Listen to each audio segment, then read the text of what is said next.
বালুর জামিন খবর জেনে ভেঙে পড়েছিলেন পার্থ। তারপরেই গুরুতর অসুস্থ হয়ে পড়েন প্রাক্তন মন্ত্রী। গুরুতর অসুস্থ হয়ে বেসরকারি হাসপাতালে ভর্তি প্রাক্তন শিক্ষামন্ত্রী পার্থ চট্টোপাধ্যায়। নিয়োগ দুর্নীতি মামলায় এখনো তিনি জেল হেফাজতে। সংশোধনাগারে অসুস্থ হয়ে পড়ার পর তাকে এসএসকেএম হাসপাতালে রাখা হয়েছিল, কিন্তু পার্থ আদালতের কাছে আবেদন জানান বেসরকারি হাসপাতালে চিকিৎসা করানোর জন্য। আদালত সেই আর্জি অনুমোদন করে, যদিও শর্ত দেয় সেই চিকিৎসার ব্যয় বহন করতে হবে পার্থকে। তাতে রাজি হন প্রাক্তন মন্ত্রী।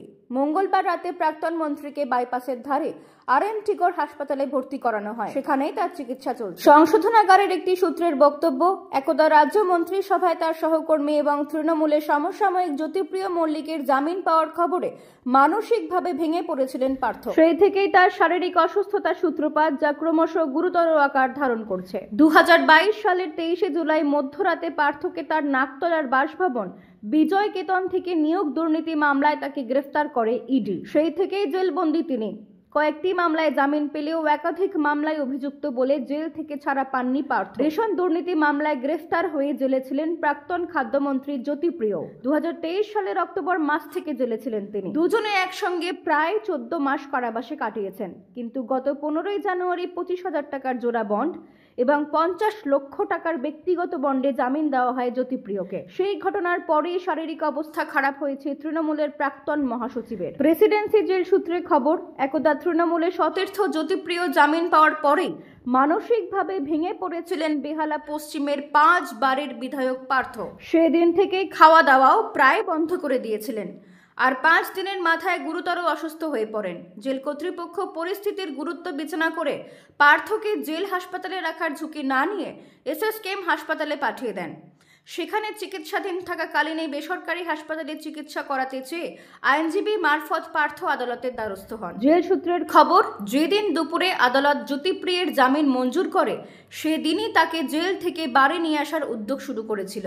জ্যোতিপ্রিয়ের জামিন পাওয়ার খবর পেয়েই তার সঙ্গে দেখা করতে গিয়েছিলেন পার্থ। সতীর্থ রাজনীতিকে অভিনন্দনও জানান তিনি, কিন্তু তারপরেই কান্নায় ভেঙে পড়েন। প্রত্যক্ষদর্শীরা জানাচ্ছেন, জ্যোতিপ্রিয় পার্থকে বিভিন্নভাবে সান্ত্বনা দেওয়ার চেষ্টা করেছিলেন, কিন্তু তাতেও থামানো যায়নি পার্থকে। একটা সময় প্রাক্তন মন্ত্রী পার্থের কান্না থামাতে এগিয়ে আসেন জেলের কয়েকজন আধিকারিকও। জ্যোতিপ্রিয় যখন জামিন পেয়ে জেল থেকে বেরোবেন, তখন পার্থ তার হাত ধরে অনুরোধ করেন জ্যোতিপ্রিয় যেন পার্থের জামিন নিয়ে উদ্যোগী হন। উল্লেখ্য, জ্যোতিপ্রিয় 15ই জানুয়ারি জেল থেকে বেরোনোর 5 দিন পরে 20শে জানুয়ারি এসএসকেএম হাসপাতালে ভর্তি করানো হয়েছিল পার্থকে। তারপরে সোমবার আদালতে আবেদন জমা দেন প্রাক্তন শিক্ষামন্ত্রী। সেই আবেদনে পার্থ জানিয়েছিলেন এসএসকেএমে চিকিৎসা করিয়ে সুস্থ হতে পারছেন না তিনি, তাই বেসরকারি হাসপাতালে ভর্তি হওয়ার অনুমতি দেওয়া হোক তাকে। এরপর এসএসকেএম হাসপাতালের কাছ থেকে রিপোর্ট তলব করে পার্থের শারীরিক অবস্থা সম্পর্কে জানতে চায় আদালত। মঙ্গলবার সেই রিপোর্ট আদালতে জমা দেন এসএসকেএম কর্তৃপক্ষ।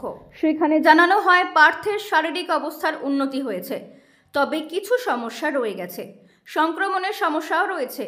তারপরেই বিচারক নির্দেশ দেন বেসরকারি হাসপাতালে ভর্তি করতে পারবেন পার্থকে, তবে চিকিৎসার খরচ তাকেই বহন করতে হবে।